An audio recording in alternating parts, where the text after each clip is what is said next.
The night began like any other. In the sprawling city of New Jakarta, lights flickered on skyscrapers and aircars zipped silently between towers. Families ate dinner, children played in their rooms, and old men sat on balconies watching the world. Below, nothing suggested that history was about to change. At 9:03 p.m. local time, it happened. Every satellite orbiting Earth went dark. It wasn't slow. There was no warning. One moment, the networks were alive, carrying billions of calls, broadcasts and data streams, and the next, silence. Phones froze mid-call. TV screens turned black, navigation systems failed. The global net, the nervous system of the planet, stopped in a single heartbeat. For exactly 37 seconds. The Earth was blind. No one knew it yet, but something had entered the solar system during that blackout. One, a world stopping. Together, Captain Aisha Rahman was patrolling the sky in her small defense aircraft when the blackout struck. 1 second, her display was showing a neat radar grid. The next, every single reading vanished. She tapped the console. Nothing. Ground control. This is Delta One. I've lost all data. Repeat, all data. No answer. Just static. Far away in London, Dr. Elias Grant was sitting in the control room of the European Space Observatory. He was watching a live feed from the largest telescope in orbit. Then the image froze. The signal dropped. He turned to his assistant. What did we lose? Her face was pale. Everything. Not just our scope. Every satellite feed. Everywhere. Somewhere. In New York, a teenage boy named Marcus was streaming a game to his friends. His screen went black and the chat died. In rural India, a farmer looked up at the sky. He didn't know about satellites or networks, but he noticed the silence, the strange stillness of the night. Even the dogs had stopped barking. Too. The object when the blackout ended, the networks came alive again. Phones buzzed, screens lit up, radios crackled. People breathed in relief. But high above the Earth, something new floated in the darkness. At first, astronomers thought it was an asteroid. The object was enormous, at least 30 kilometers long, shaped like a black shard of glass. No lights, no engines. It just hung in space, motionless. In low Earth orbit. It had appeared where nothing had been before. Within minutes, every major government on the planet noticed it. Military radars locked on. Defense networks scrambled fighter craft and observation. Drones. Messages were sent on every frequency known to human science. There was no reply. 3. Panic. Without a sound, news channels erupted. The first images of the object were broadcast within the hour, a jagged, alien silhouette against the curve of the Earth. Some people thought it was a secret weapon. Others believed it was a natural object that had been pulled into orbit. The conspiracy channels screamed about alien invasions. In the streets, people looked up, even though the thing was far too high to see with the naked eye. They still looked. In a darkened room under the United Nations building, leaders and scientists stared at high-resolution scans. "It's not a rock," said a voice from the corner. The scan showed smooth surfaces, sharp edges, and strange geometric ridges. Nature did not make shapes like that. 4. First contact. Almost the UN sent a series of carefully worded messages. Greetings in every major language, mathematical sequences, universal symbols. The object did nothing, no movement, no signal. Back. For 3 hours, the world waited. Then, at exactly 0 o'clock Coordinated Universal Time, every device on the planet lit up at once. Phones, TVs, computers, even old radios. Long disconnected from the network, the message was not sound. It was not words spoken aloud.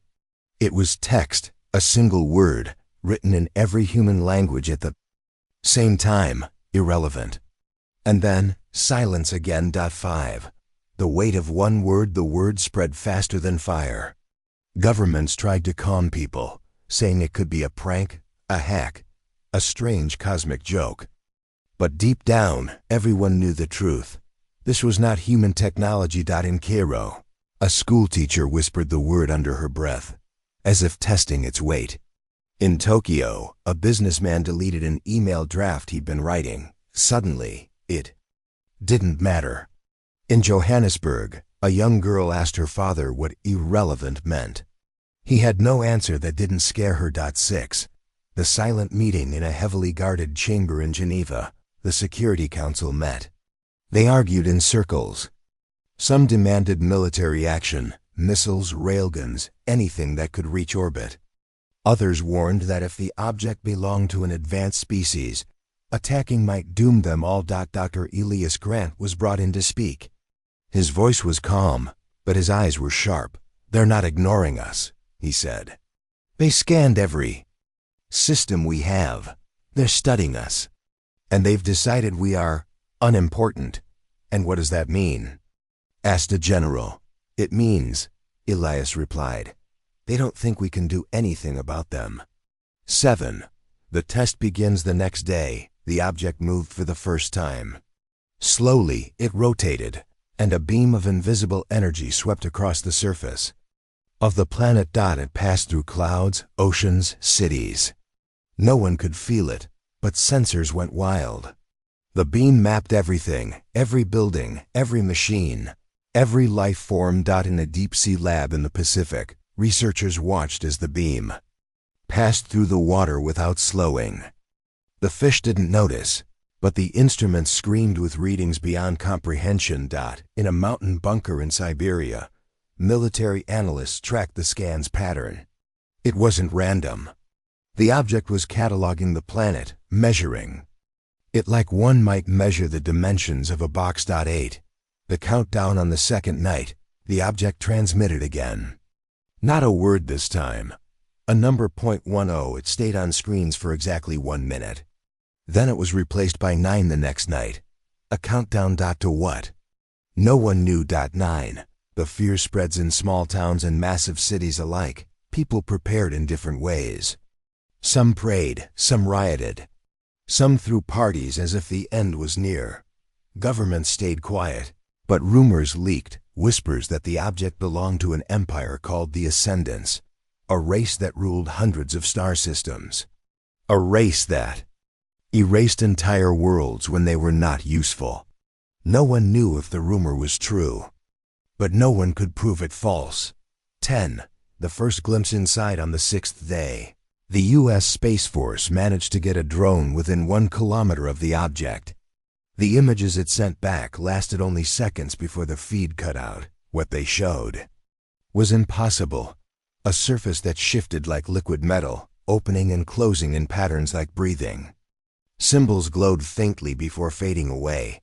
Then, for the first time, a sound came from the object. It wasn't a voice.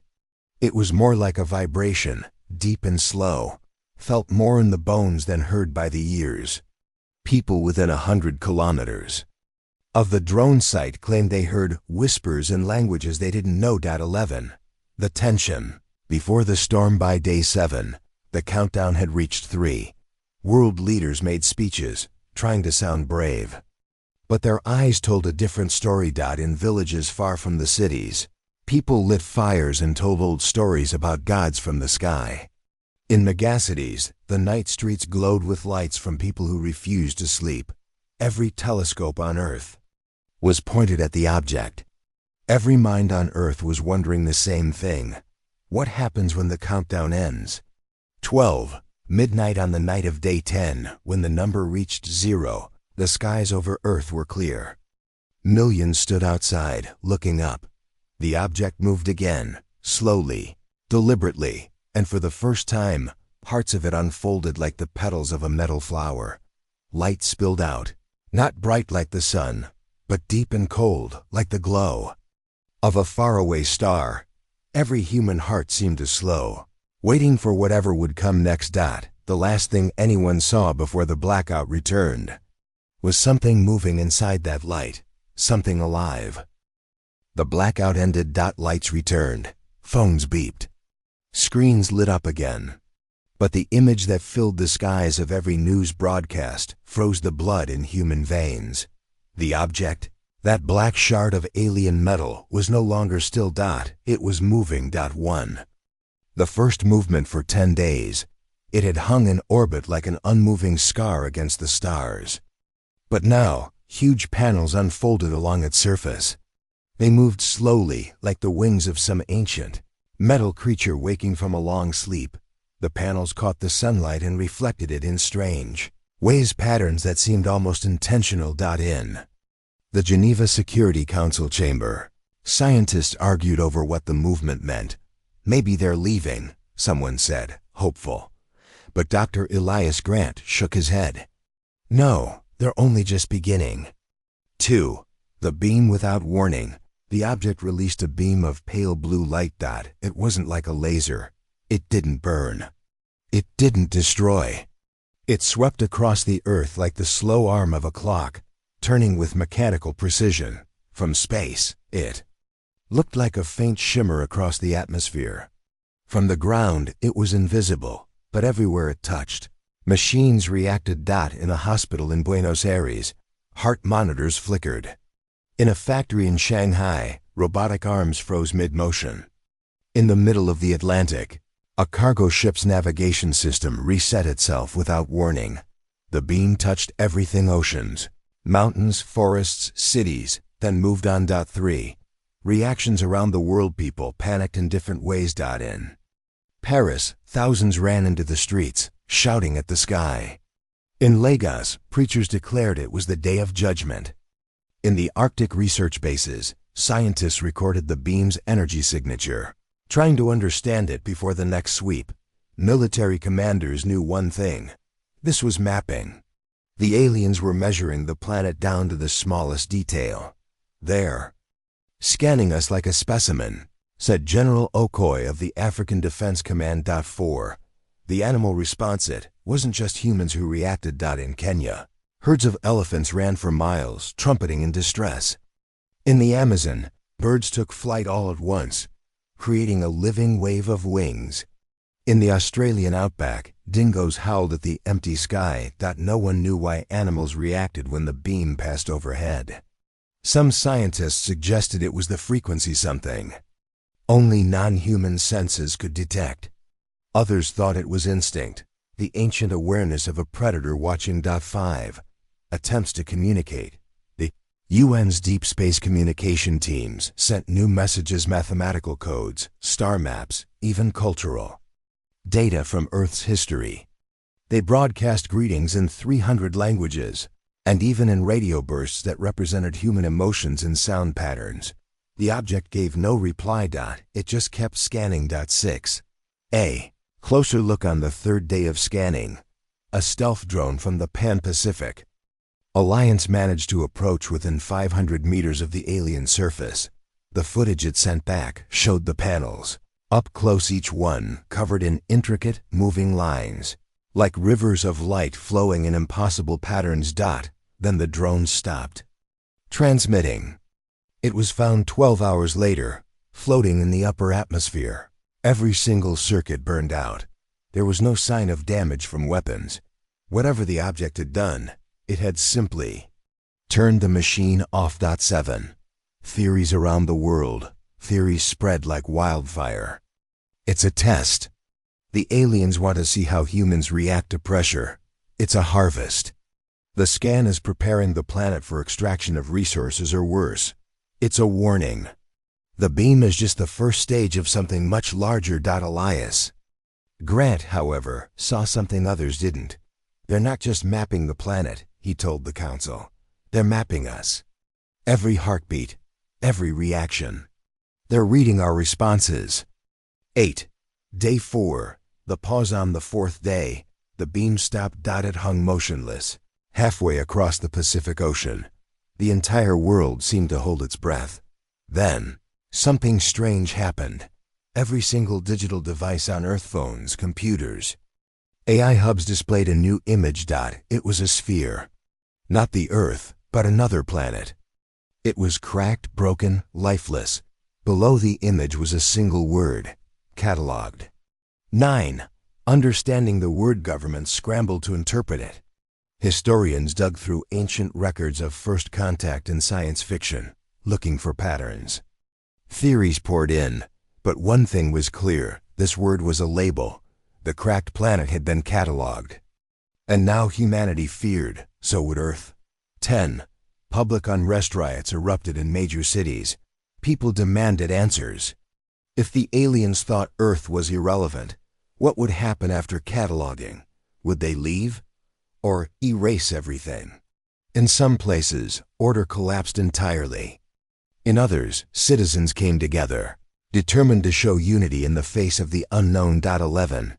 The uninvited guests. On the sixth day, something new appeared. Smaller objects, each no bigger than a passenger jet, detached from the main alien structure. They drifted toward the surface. Defense forces prepared to intercept, but the objects didn't attack. Instead, they floated over key locations, major capitals, research centers, cultural landmarks. They hovered there, silent, for hours. People called them eyes. 12. The human response at the United Nations. Fear turned into a desperate kind of resolve. We can't fight them with force, General Okoye admitted. But maybe we can fight them with something they don't expect. Teams of scientists, artists, linguists, and strategists were gathered.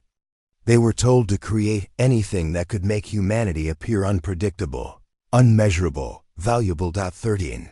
Elias's discovery. While reviewing scan data, Elias noticed a pattern. The beam wasn't just sweeping at random, it was returning to certain locations more than others. Places where humans had been acting strangely. Festivals, protests, spontaneous gatherings. They're interested in change, Elias realized, and how fast we can alter our behavior. That's not a machine's trait, that's a human trait. 14. The last phase of the test. In the 9th day, the beam returned, brighter and faster. It swept the planet in minutes instead of hours, almost as if it was taking a final measurement. When it passed over a city, traffic stopped, lights flickered, and every screen displayed a shifting pattern of alien symbols. No one could understand them, but some said they felt, watched. 15. The second message. Finally, on the 10th day, the object spoke again. This time, the message was longer. You are unstable. You are chaotic. You are incomplete. It wasn't a voice. It was printed, everywhere, at once, imperfect. Translation for every human language. And then came the final line. Final evaluation begins now. The panels on the object folded inward. The smaller eyes descended lower, their shadows passing over the largest cities of the world. For the first time, humanity realized the silent test had only been the beginning. The words, final evaluation begins now, echoed in every human mind long after they disappeared from the screens. Governments called emergency meetings. Armies were placed on high alert. Ordinary people tried to carry on with their lives, but every sound in the sky made them look up. The alien eyes still floated above major cities, unmoving, as if waiting for something. No one knew what the evaluation would be, but everyone knew they were running out of time. 1. The shadow of the eyes in New York. One of the alien eyes hovered above the Hudson River. It made no sound. It gave no signal. But people could feel it in invisible pressure in their minds, as if the object was staring into them. In Tokyo, an eye hovered near the Imperial Palace, unmoving for 3 days. It ignored drones, aircraft, and laser scans. In Nairobi, another eye positioned itself above a massive open-air market. Vendors continued to sell their goods under its shadow, but their voices were quieter now. Everywhere the eyes hovered, strange things happened. Street cameras would flicker. Power grids would fail for a few seconds at a time. Even the air felt heavier, as if the atmosphere itself was being weighed. 2. The meeting of minds in the United Nations underground conference room. The tension was like steel. Dr. Elias Grant stood at the center table, addressing the leaders of the world. They're not here to destroy us, not yet, he said. They're here to understand us, to see if we fit into their system, And if we don't, they'll discard us. A general from Russia slammed his fist on the table. Then we strike first. Use everything we have before they finish this. Evaluation. Elias shook his head. No, if we attack, they'll erase us instantly. We can't win through force. We need to win through something they can't measure. The Chinese ambassador leaned forward. And what would that be? Our unpredictability, Elias replied. Our ability to change the game. Machines can't adapt the way we can. We have to show them that. 3. A new kind of war. The plan that began in that room was unlike any war strategy before. It didn't involve tanks, missiles, or armies. It involved people. Scientists, hackers, musicians, mathematicians, street performers, engineers, and children, anyone who could create something unexpected. The goal was simple: overwhelm the alien systems. With human chaos, messages were sent across the globe. Cities began preparing strange displays, impossible patterns, and creative acts that had no clear purpose, except to confuse the eyes. 4. The first wave. On the 4th night after the eyes arrived, something strange happened in Rio de Janeiro. Thousands of people gathered on the beaches.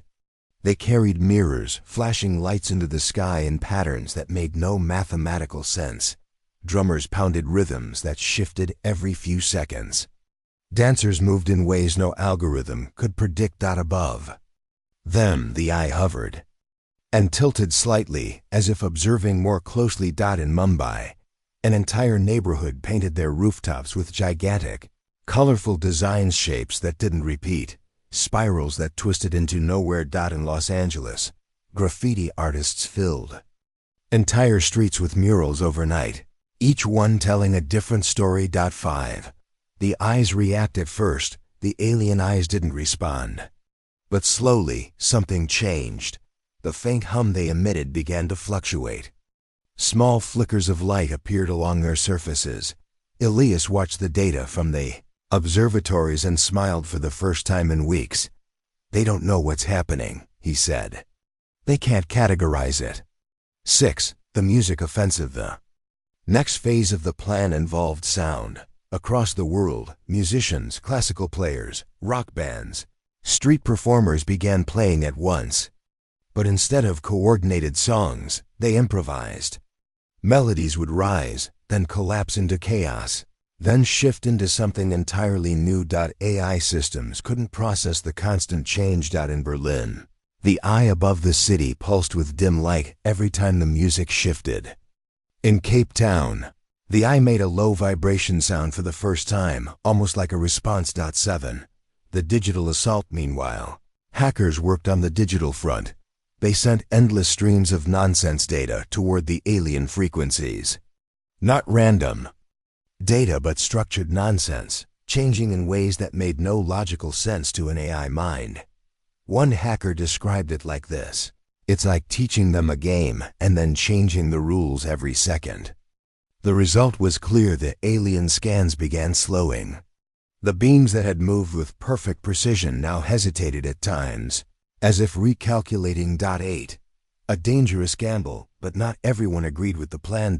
In a hidden military base in Alaska, a group of commanders believed they should still attack. They had secretly been preparing an experimental railgun, capable of launching a projectile into low orbit. On the 8th day, they fired. The projectile never reached its target. A ripple of energy spread from the eye above New York, and the weapon melted in midair, its atoms scattered like dust. The aliens didn't retaliate further. But the message was clear. Violence was pointless. 9. The turning point. Elias and his team realized they had to push harder. We've shown them chaos, Elias said, pacing in front of the screens. Now we need to show them possibility. We need to do something that makes them see us as more than data points. That night, cities around the world began sending a new kind of signal into the sky. Stories. In Sydney, massive holograms projected tales from human history triumphs, tragedies, discoveries. In Cairo, Actors reenacted ancient legends while drones filmed and broadcast the performances upward. In Mexico City, storytellers spoke in the plazas, their voices carried by loudspeakers toward the hovering eye. 10. The first reply on the 10th night, the eyes reacted in unison, every single one tilted upward toward the main alien structure. A pulse of white light shot between them, connecting like threads of a web. And then, for the first time, they spoke not in words, but in a sound like a deep, resonant chord that shook the air. Screens across the world lit up with a short message: unstable, but adaptive. It was the first sign the aliens had acknowledged humanity as something more than irrelevant. 11. The unseen danger, but there was a warning hidden in those words. If the aliens saw humanity as unstable, they might still decide Earth was a risk. Elias knew they needed one final move, a demonstration of intelligence and unpredictability, so powerful that the aliens would see Earth as valuable, not dangerous. That move would require a mission no one had dared to attempt yet: sending humans directly to the alien vessel. 12. Preparing the mission in a remote facility, engineers assembled a set of prototype stealth ships, small, fast, built with experimental drives that bent light and radar. They had been designed for deep space exploration, not combat, but they might just be able to slip past alien scans. Volunteers were called. Every single pilot who saw the request stepped forward. Only 3 were chosen. 13. The launch on a moonless night. The 3 ships rose silently from hidden launch sites. They climbed into the upper atmosphere without activating traditional engines, relying on magnetic acceleration and gravitational slingshot maneuvers. The eyes didn't move. Slowly, carefully, the ships approached the alien vessel. The pilots reported the surface up close. It was not solid, but shifting, like a living organism made of metal. 14. The message: when the ships reached the defensive perimeter, the alien vessel finally reacted. A voice not human, not mechanical, filled the pilots' minds. Purpose? It asked. The lead pilot, Captain Aisha Rahman, spoke the words agreed upon by the UN Council. We are here to challenge you. If we are irrelevant, prove it. Defeat US in our own game. The game was not explained. That was the point. 15. The challenge accepted. The alien vessel paused. Then a new sound vibrated through the pilot's bones. A deep, echoing hum. Lights along the vessel's surface began to shift, forming strange patterns. On Earth, every screen lit up with the same message: challenge accepted. The eyes above. The cities began to rise into the sky. Returning to the main vessel, humanity had forced the most advanced alien power in known space to play by human rules. The challenge had been issued. The alien vessel's answer, challenge accepted, echoed in every mind and on every screen. For the first time since its arrival, the massive black structure above Earth moved with purpose. The smaller eyes retracted into its body, and vast panels along its surface folded inward. The vessel seemed to change shape, becoming something tighter, more focused, like a predator preparing to strike. On Earth, people gathered in public squares, in living rooms, in darkened theaters. Everyone wanted to know, what game could humanity play against a civilization that ruled 200 star systems? 1. Inside the alien ship, Captain Aisha Rahman's small stealth craft was now drifting only a few hundred meters from the alien vessel. Through her viewport, she saw shifting corridors of light running across its surface, forming and breaking patterns faster than the eye could follow. The alien voice returned, speaking in her mind and across the comms. Define your test. Aisha took a breath. Our test is simple, she said. We will show you something you cannot predict. If you cannot win, you must accept that we are not irrelevant. Silence. Then the patterns on the vessel slowed, as if considering the statement. 2. The game chosen. The UN Council had debated for hours before deciding on the game. It could not be purely physical. Aliens might have superior strength, It could not be purely logical aliens might have perfect machines. It had to be human, something born of chaos, creativity, and emotion. Something no AI could truly understand. The chosen test was the story game. In the story game, each player adds a piece to a story, building on what came before. There are no fixed rules for what must happen next. A human storyteller can twist events without warning, connect impossible ideas, or change the tone entirely. Machines hate it because there is no pattern to solve. 3. The first round. Aisha began. Her voice was calm, but each word carried into every home, every street, every hidden bunker. Once, in a world of glass oceans and silver skies, there was a child who could hear colors. The alien vessel responded almost instantly. In such a world, the child would be taken to the knowledge towers to serve the central mind. Aisha smiled faintly. She had expected something rigid, efficient. She replied, but the child refused. Instead, they painted the sky red with a single brushstroke, and the sun forgot how to rise. The alien paused. If the sun did not rise, life would end. The story collapses. Not for humans, Aisha said. We would build our own light. 4. The world watches on Earth. Billions listened in silence. Some began adding their own ideas in living rooms and marketplaces, whispering their versions of the next line. Children laughed at the strange twists. Elders nodded at the defiance in Aisha's voice. It was no longer just a game, it was becoming a statement. 5. The alien struggle. The alien AI tried to keep up.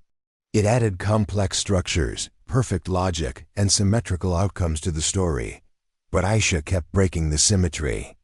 She introduced contradictions, absurd events, and sudden emotional turns, things that made no sense to a machine, but felt right to a human heart. At one point, the alien said, "A mountain cannot speak, it has no mouth." Aisha replied, "Then, you have never heard a mountain in the wind."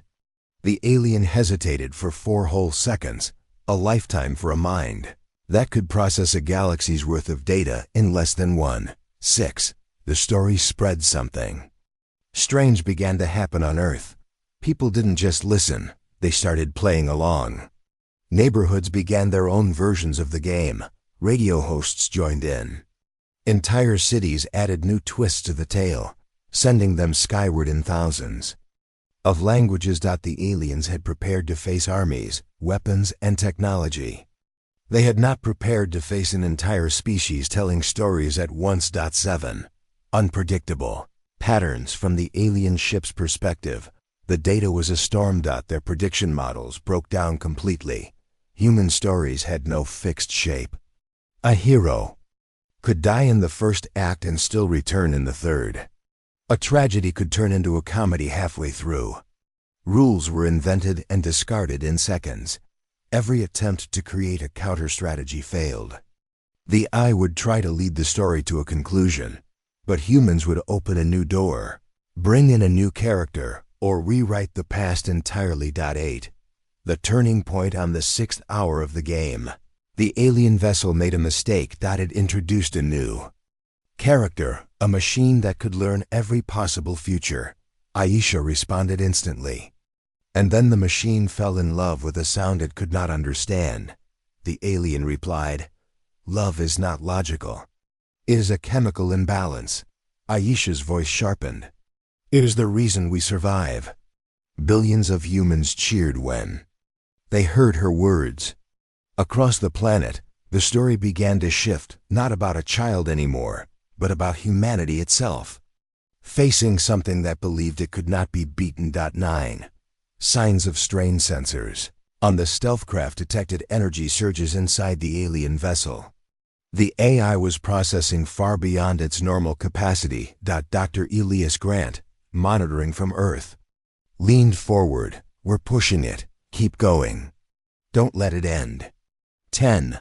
The human swarm. By now, the game had spread into every possible medium. Musicians turned the story into songs. Artists drew new scenes and projected them into the sky. Coders created quick animations and launched them into the net. The aliens were being hit from all directions, not with weapons, but with imagination. 11. The breaking moment on the 9th hour. The alien paused for an unusually long time before replying. Its voice returned, but there was something different in the tone, less certain. "The story has no end," Aisha answered softly. "Neither do we." 12. The concession. The patterns of light on the alien vessel shifted, slowing into something almost like stillness. Then, the voice spoke again, this time not just to Aisha, but to the entire planet. "You are unquantifiable. Your patterns are without form. Your future is without shape. We cannot complete your evaluation." There was a pause, and then, "You are dangerous." 13. Departure. Without another word, the alien vessel began to withdraw. The panels folded completely, the lights faded, and the massive shape turned away from Earth. Slowly, it moved out of low orbit, accelerating toward the dark between the planets. Earth, people poured into the streets, cheering, crying, laughing. The challenge had been won not with guns, but with the one thing no machine could copy: the human mind's refusal to be caged. 14. A final gift, but just before the vessel disappeared. From sight, something small detached from its underside. It entered the atmosphere and landed gently in the Nevada desert. A recovery team found it a sphere of smooth, black metal. When touched, it opened, revealing a single glowing crystal. Inside the crystal were coordinates. 15. The message. The coordinates pointed to a star system far beyond human reach. Alongside them was a short alien transmission: "The war is coming. We will need you." Elias read the words aloud to the council. Silence filled the room. Humanity had gone from irrelevant to necessary. The alien vessel was gone. The skies above Earth were clear again. But the world was not the same. For weeks, people talked about the victory. It was in every broadcast, every street conversation, every child's drawing. The day humanity challenged an alien empire and won. But for the leaders gathered inside the United Nations' deepest chambers, the story was far from over. They had the coordinates and the message: "The war is coming. We will need you." 1. The debates begin. The council chamber was filled with voices, sharp and loud. "We can't go," said the French ambassador. "We don't even know who they're fighting or why." "They came here to judge us," the Brazilian representative argued. "Now they want our help, we should refuse." General Okoye leaned forward. "Refuse? Do you think they will take no as an answer? If they see us as valuable now, they will expect us to act. If we stay silent, they may decide we are a threat instead." Dr. Elias Grant said nothing for a long time. When he finally spoke, his voice was quiet. "If this war is real," he said, "it might reach us whether we join or not. And if the Ascendants fall, whatever defeats them will come here next." 2. Public reaction. When news of the message leaked, Earth reacted with chaos. Some celebrated the idea of joining a galactic alliance. Others feared that helping the Ascendants meant becoming their servants. In the streets of New Delhi, crowds chanted for isolation, Earth for Earth. In New York, banners waved with the opposite message: "We are ready for the stars." For the first time in history, the entire planet was debating not just its future, but its place in the galaxy. 3. The sphere. The black metal sphere recovered from Nevada remained under heavy guard in a secret lab. Teams of scientists studied the crystal inside, trying to understand how it worked. It emitted no radiation, no detectable signal, until one night, without warning, it activated. A holographic map filled the room. Not just the coordinates, but an image of a battlefield. A shattered planet hung in space, its surface torn by massive craters. Ships, some like the Ascendant vessel, others completely alien, moved in swarms across the void, exchanging beams of destructive energy. The image lasted only 30 seconds before fading. But it was enough to make one thing clear. The war was already happening. 4. Choosing the team if Earth was to respond. Someone had to go. The mission could not be an army. The Ascendants hadn't asked for troops. They had asked for humanity. That meant minds, not weapons.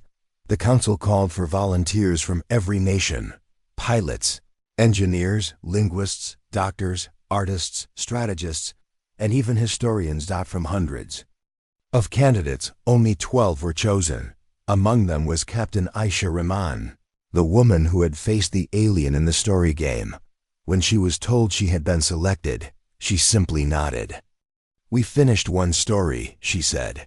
"Now we start the next."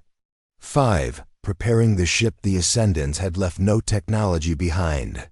Humanity would have to get there on its own. In a hidden orbital shipyard, engineers worked day and night on an experimental vessel, the Horizon. It was the fastest ship Earth had ever built, using a prototype jump drive based on decades-old theoretical designs. It could cross the solar system in days, but reaching the given coordinates would still take months. To most, the mission sounded impossible. But the crew accepted it. 6. A message from the sky. 3 days before launch, the night sky lit up with a streak of light. At first, astronomers thought it was a meteor. But the streak stopped hovering in high orbit. It was a smaller Ascendant craft, unlike the massive ship that had judged Earth. This one was sleek, silver, and silent. It transmitted only one message: this path is not safe, but it is necessary. The craft did not approach Earth. It turned and accelerated into the black, vanishing in seconds. 7. The launch, the vanishing in seconds. 7. Day of departure was unlike anything in human history. Billions watched the live broadcast. The Horizon, gleaming under floodlights, stood ready on its magnetic launch rail.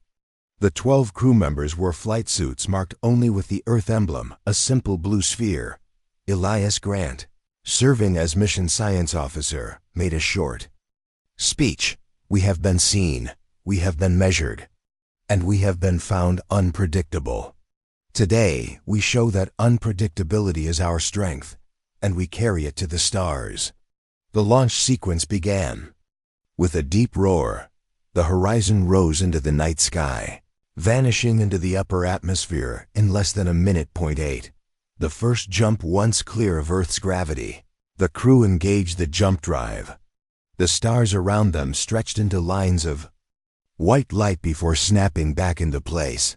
They were no longer in the familiar neighborhood of the solar system. The nearest sun was a faint orange dot. The rest was darkness. Captain Aisha looked at the coordinates glowing on the console. "One step at a time," she said. 9. The silent traveler. For the first 2 weeks, the journey was quiet. The crew trained, studied the holographic battlefield map, and monitored deep space signals. But then, on the 10th day, the sensors detected something, an object following them. It was small, no larger than a shuttle, but it kept perfect pace with the Horizon. Matching every maneuver, they tried sending a message. No reply. 10. The encounter. On the 19th day, the object finally moved closer. As it approached, its shape became clear. Not Ascendant, not human. Its surface was rough, asymmetrical, almost grown rather than built. It hailed them with a simple message: "Turn back, you are prey." 11. The first human move. Aisha didn't flinch. She opened a channel and answered, "We are not prey. We are players. Do you want to test that?" There was a long silence. Then the alien ship veered away and vanished into the dark. The crew sat in silence for a moment, realizing what had just happened. Humanity had made its first stand in deep space, and it had worked. 12. The unknown ahead. Weeks passed. The Horizon moved deeper into Ascendant territory. Signs of war became more frequent: wreckage fields, burnt-out stations, drifting hulls of ships larger than cities. The crew understood now why the Ascendants had asked for help. Whoever they were fighting was not just powerful, they were relentless. 13.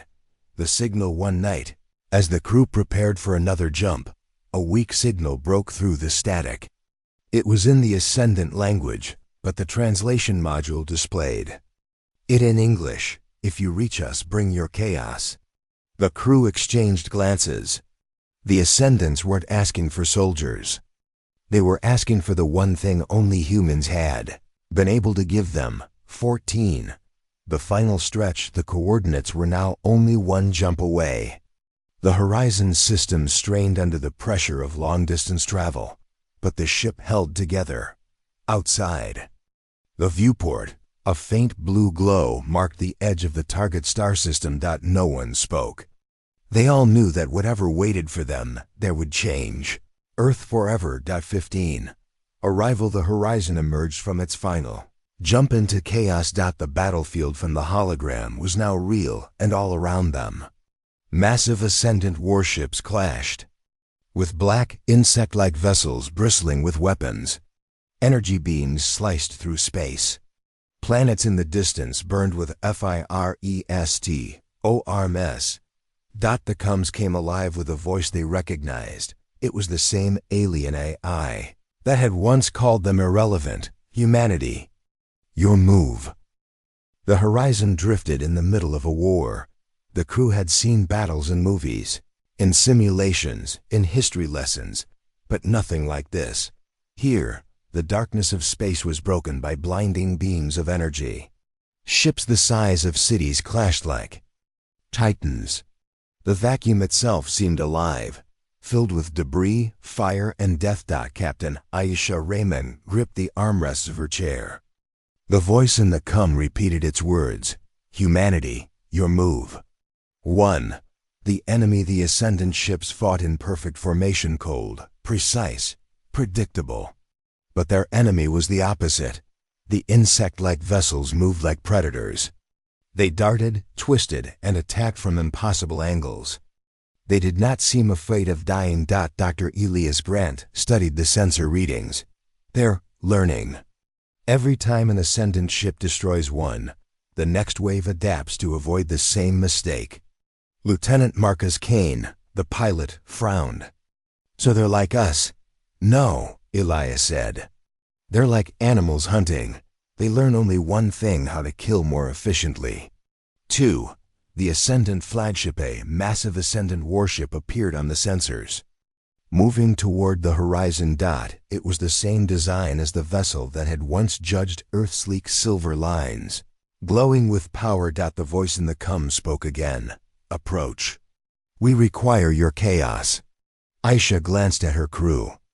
We didn't come all this way to watch from the sidelines. Marcus, take us in. 3. Inside the flagship, the docking bay of the Ascendant flagship was enormous. The Horizon looked like a toy next to the other ships. When the airlock opened, the humans were met by tall, thin figures with pale silver skin and glowing eyes. None of them spoke. They simply turned and walked, expecting the humans to follow. They were led into a vast chamber. At its center was a crystal sphere, larger than a human, pulsing with light. The same voice they had heard on com came from the sphere. Your unpredictability defeated our AI. Now it must defeat our enemy. 4. The problem. The Ascendant explained the situation in simple, almost emotionless words. Their war was not new. It had lasted for centuries. The enemy, called the Vorath, never negotiated, never surrendered. They consumed everything they conquered. The Ascendants had calculated billions of strategies and lost. They adapt to logic, the voice said. But you are not bound by logic. 5. Humanity's plan. Aisha spoke first. You want us to think like humans, not like Ascendants. That means you won't understand what we're doing until it works. The crystal pulsed. Agreed. Elias and the crew began studying battlefield maps. The Vorath moved in swarms, overwhelming ships through sheer numbers. But the crew noticed something. Every swarm had a queen, a larger vessel that directed the smaller ones. Once a queen fell, the swarm lost coordination for several minutes. Hit. Enough queens at once, Elias said. and their entire attack pattern collapses. The Ascendants shook their heads. "We have tried. They protect the queens with too many ships," Marcus smiled. "Not if you make them think the queens are chasing something more important." 6. The bait the humans' plan was simple, reckless, and exactly the kind of thing the Ascendants would never try. The Horizon would fly straight into enemy territory, broadcasting random, confusing signals, music, laughter, fictional coordinates. Even jokes. It was chaos, pure and raw, designed to be irresistible to the Vorath. The Ascendants didn't understand why this would work, but they allowed it. 7. Into the swarm the Horizon launched from the flagship at full speed. Immediately, Vorath vessels turned toward it, drawn by the strange human transmissions. The crew could feel the ship vibrate as Marcus pushed it harder and harder. Enemy ships closed in from all sides, but the Horizon darted between them, weaving an unpredictable path. In the distance, they saw the massive shapes of the Vorath queens following. 8. The strike when the queens were far enough from their swarms. The Ascendant fleet moved. In perfect silence. Their warships emerged from behind asteroids and debris fields, striking with surgical precision.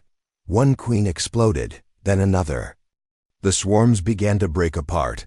The Vorath still fought, but without coordination, they became easy targets. 9.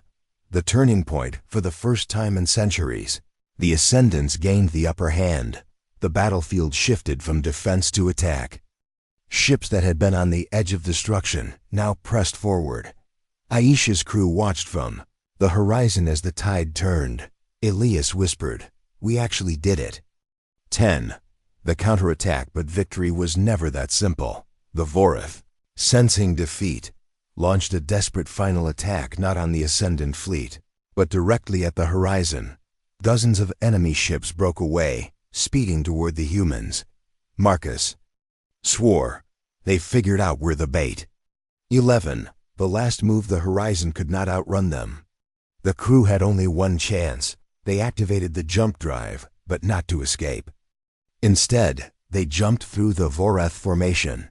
The sudden appearance of the ship inside their ranks caused chaos. Vorath ships crashed into each other, firing wildly. In that confusion, Ascendant weapons cut through the remaining enemies. 12. Silence when the battle was over. The battlefield was quiet, except for the faint hum of damaged engines. The Vorath retreat was sudden and complete.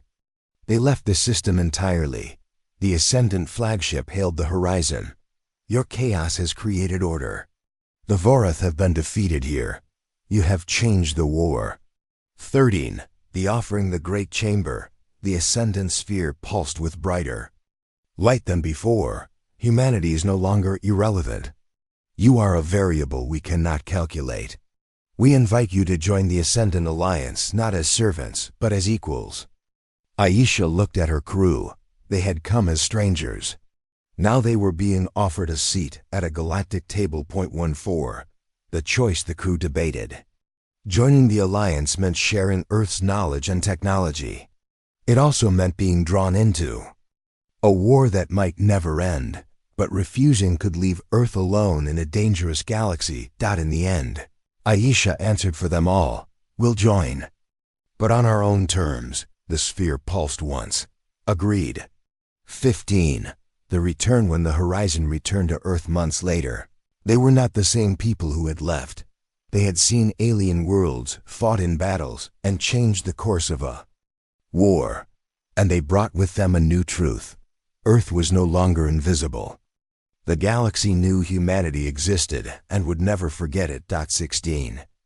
Epilogue. In a quiet desert under the night sky, a small Vorath drone landed. Its single alien eye blinked in the darkness. It recorded a message in perfect human English. "You are dangerous, we will adapt." And then it vanished into the stars.